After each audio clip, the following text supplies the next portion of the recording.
il faut partir. C'est bon. Aïe, il est soit il C'est ça une erreur. Dès mon mieux, quand tu as quoi, tu vas voir, pif. Il faut y payer. Pourquoi depuis tout le temps que vous voyez les amis que j'arrête? Ne t'éclairez. Moi, c'est Midjan, c'est Midjan. Il y a Sémidjan et il y a Sémidjan. Voilà. Attends, nous voulons deux. Ah, voilà. C'est bon. Tu vois, moi, je prends toujours le Sémidjan Mobile Money. Et à ton âge, tu dois l'adopter. Adoptez les nouveaux SIM formés et accrédités. Avec MTN SIM Choco, c'est la sécurité garantie et jusqu'à 900 francs de bonus d'appel. Tapez simplement étoile 410 et payez vos courses. Pour consulter votre bonus, composez étoile 124, étoile 265, dièse.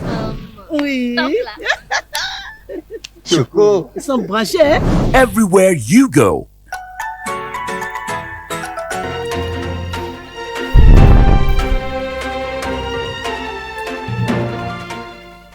Cette émission se poursuit et nous voici dans les 10 dernières minutes. Je reçois pour vous dans l'instant invité Senami Christelle Dan. Bonjour cher invité. Bonjour monsieur le journaliste. Vous êtes membre fondateur et militante active de l'Union progressiste. Vous êtes en service au ministère de l'économie et des finances. Vous êtes chef des services des ressources humaines du dit ministère. Avec vous, nous parlerons de la participation des femmes à la prochaine élection communale, celles qui sont prévues pour se tenir sur toute étendue du territoire le 17 mai prochain. Et déjà, je m'en vais vous poser la toute première question. Comment entrevoyez-vous ces élections-là? Est-ce que vous pensez qu'une majorité confortable de femmes seront alignées sur les listes électorales, sur les listes de candidatures? Merci, monsieur le journaliste, pour l'opportunité que vous m'offrez de m'exprimer sur votre plateau aujourd'hui. Je voudrais, en amont, remercier les honorables députés de la 8e législature qui ont opéré une révision constitutionnelle pour faciliter l'ascension des femmes en politique.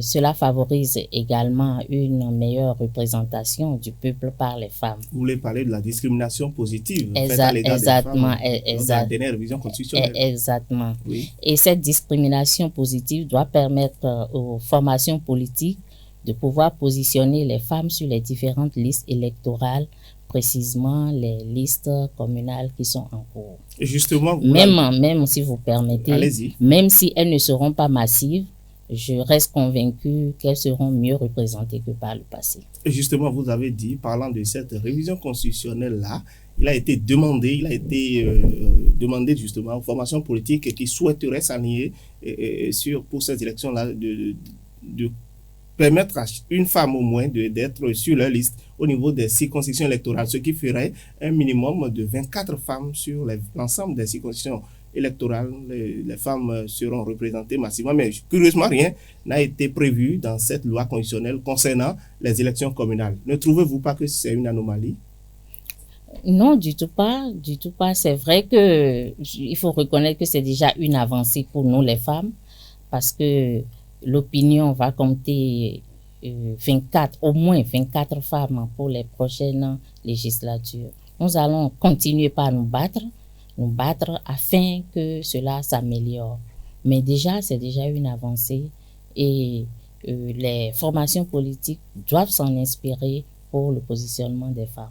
Alors, toujours par rapport à ce même volet-là, et si on voit le désintérêt qu'affichent les femmes par rapport à la chose politique, vous savez, la politique n'est pas la tasse de thé des femmes qui sont plutôt préoccupées par autre chose. Est-ce que vous les voyez véritablement, vous voyez les partis répondre à cette exigence-là?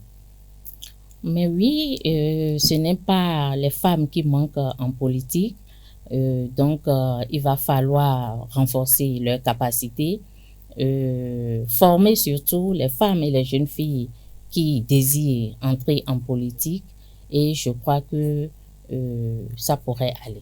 Alors justement, revenons à votre formation politique, l'Union progressiste. On sait que vous êtes une militante active, un membre actif du parti, vous êtes souvent sur le terrain, vous animez un peu le champ politique au niveau de la 6e circonscription électorale, notamment dans l'arrondissement de Godomé. Dites-nous, qu'est-ce qui est en train d'être prévu, puisque vous êtes femme justement, est-ce que vous organisez, comment vous vous organisez en tant que femme pour que votre liste porte quand même un nombre important de candidates de sexe féminin pour les prochaines élections communales? Merci bien. Comme vous le savez, l'Union progressiste est un parti de masse qui dispose en son sein des stratégies qui restent vraiment internes à elle. Permettez-moi de ne pas les dévoiler ici, Oui. mais je puis vous assurer que l'Union progressiste s'attelle en ce moment de respecter le quota de 30% prévu par nos tests pour les prochaines élections. Vous pensez que l'Union, le parti, pourra respecter cela? Il respectera. Alors, bien, les élections sont prévues pour se tenir dans quelques mois et nous voyons déjà sur le terrain beaucoup de formations politiques s'organiser. Est-ce que vous ne craignez pas cette fois-ci que les gens vous ravissent la vedette sur le terrain? Non, du tout pas, monsieur le journaliste. Nous sommes rassurés parce qu'en amont, nous avons déjà fait un travail de base et nous sommes convaincus qu'au soir du 17 mai, nous allons ratisser l'âge au profit de l'Union progressiste. Alors, dites-nous, madame, depuis ce mercredi, le ministère en charge de la décentralisation et de la gouvernance locale a sorti un communiqué dans lequel il est fait injonction aux maires et autres responsables à l'état civil qui détiennent une partie de la signature de l'État de délivrer gratuitement à des actes, des pièces aux candidats, aux potentiels candidats qui souhaiteraient s'aligner pour ces élections-là. Et comment vous trouvez cette mesure-là? C'est une mesure vraiment salutaire et je profite de votre plateau pour remercier le gouvernement parce que cela faciliterait quand même aux potentiels candidats de déposer à temps leur dossier. Est-ce que ça ne facilite pas la tâche plutôt aux femmes qui... Exactement, et nous en sommes vraiment heureuses. Mais ça fait des manques à gagner à ces communes-là, à ces arrondissements. Non, si ce n'est que pour soutenir la gente féminine, je crois que le problème ne se pose pas. Mais d'aucuns craignent que dès que ces femmes, qu'il pourrait y avoir un peu de difficulté dans l'application de cette mesure, étant donné que les potentiels candidats constituent des concurrents pour ces maires-là. Est-ce qu'il ne peut pas y avoir des manœuvres pour retarder ou bien se débiner à l'exécution de cette mesure, de cette injonction, selon vous? Non, je pense qu'il faudrait que les hommes comprennent que nous n'allons pas pour une guerre, mais que nous voulons travailler à leur côté pour construire la cité. Alors, Madame Christelle Senamidan, on peut vous compter comme prochaine candidate aux élections? Pourquoi pas? Donc, c'est possible. C'est possible. Et vous pensez que vous pouvez ratisser l'âge dans l'arrondissement de Godomé? Je reste convaincu que nous allons frapper. D'accord. Est-ce que vous pouvez nous dire un mot rapidement, parce que celui qui aujourd'hui assure les rênes de l'hôtel de ville de Calavi, de votre formation politique, que je vais parler du maire Georges Bada, si vous devez apprécier son bilan? Merci, monsieur le journaliste. Je crois que le maire Georges Bada a fait ses preuves. Il a passé son mandat. Il n'a pas démérité. Donc, nous restons persuadés que le prochain maire relèvera plutôt le défi. D'accord, et vous pensez que le prochain maire sera bien évidemment issu de vos rangs?